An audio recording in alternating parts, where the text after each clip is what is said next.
All right, I don't know if this is worth a whole video. Here are just some extra scraps that don't make sense inside of my former Christianity, but do make sense outside of it. These are not the reasons that a chasm grew between me and my former Christianity. They're just a few of the recent extra curiosities that rain down on you like a meteor shower in an unprotected planet. Meteor! There's definitely a better analogy. Probably all the analogies are better than that. But my point is, this kind of stuff doesn't go away. It just keeps on happening, whether or not you want them to when you have a past like mine. For at least years so far, just irritating like shower thoughts. Like meteor shower thoughts. Still need a better analogy. Meteor shower thoughts on love.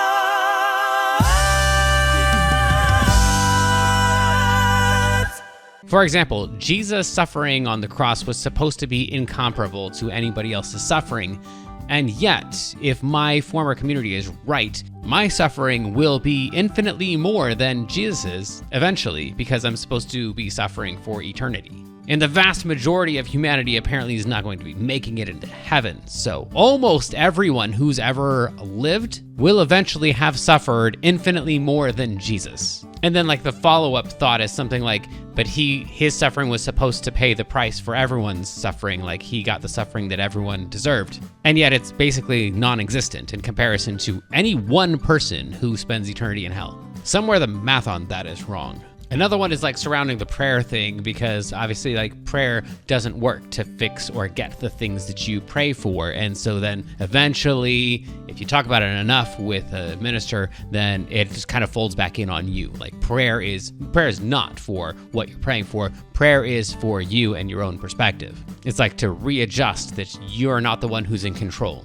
Unfortunately, that means that if I pray to God or pray to a banana, then I'm gonna have the same outcome either way. If I really believe it, then I'm gonna have that shift in perspective that prayer is so useful for. I think once you put it that way, then the Christians need to like add more things to it. Well, you're talking to God and God's talking back to you, and then you keep doing that thing. But in the end, if you explore those, then it's eventually going to turn back in on you, because it doesn't seem like there's any actual evidence that prayer does anything except for internally, based on the fact that you believe it. Not all these meteors are the same size. Meteor! One of the things though that caught my attention recently was like, we know that like Mary was like 13 or whatever when she did her thing. And the disciples were like, they were like, 16, 15, 16, 18. I think the oldest of them was like in his early 20s. And we talked about that in seminary and stuff. And then on a whole other day, like weeks later or whatever, we talk about, Jesus dying when he was 33, which means he started his ministry when he was 30.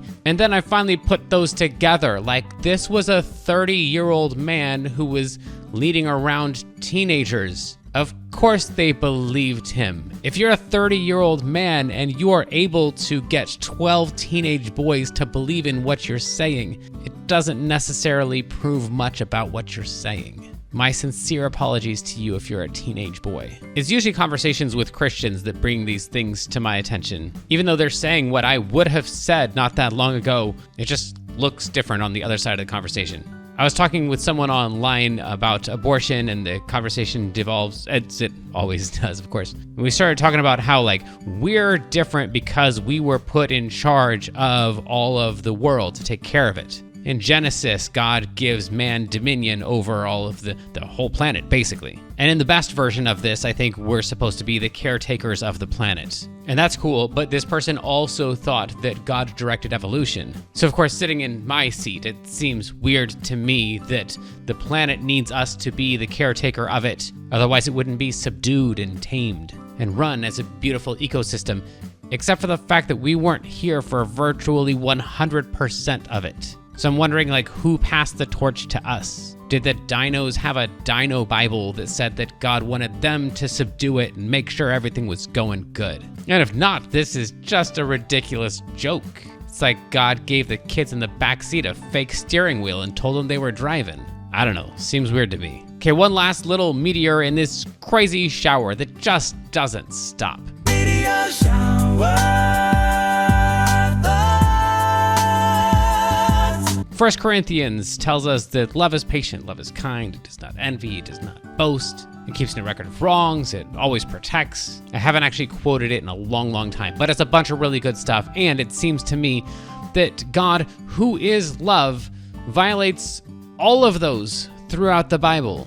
So either love isn't always those things, or God isn't always love, or the answer that covers a multitude of wrongs, which is it's just a mystery of God, and it's not supposed to make sense until we get to heaven.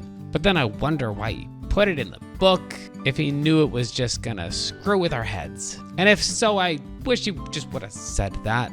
Like, love is patient, love is kind, and God is love, but when God doesn't do these things, then ignore that, because there is no objective morality and no objective standard. It's just whatever he says. Morality is subjective, and it's not based on what's best for humanity. It's just whatever's best for him, so shut up and take it. Never mind, I can hear why we wouldn't want to say that out loud. By the way, I am looking to interview for my podcast any young earth atheists. I really, genuinely, sincerely wonder if those people exist. Is there anyone out there who's not married to the Genesis account, who just finds the evidence to point towards a young earth? If so, tell them that I would like to have a lovely, respectful conversation with them. The same goes for anyone out there who has a pilot's license that they use and also is a flat earther. I don't pay my guests for the interviews, but I might be willing to pay money to talk to a legitimate pilot flat earther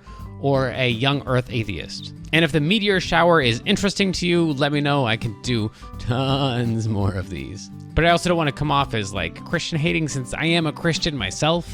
And I also think that tribe hating is one of the ugliest things that we do. I think some of the best things we can do are be honest and to see ourselves in each other, especially inside of the people that we are most tempted to dislike. Anyway, be well, my distant cousins. I'm rooting for you, and you should too.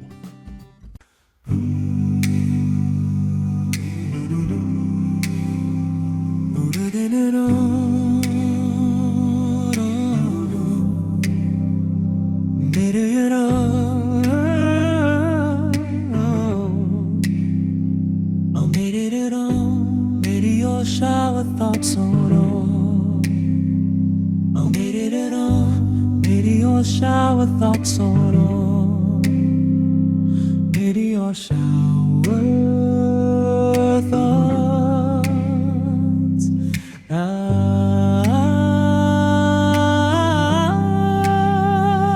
Meteor shower thoughts on love. A meteor shower thoughts on love. A meteor shower thoughts.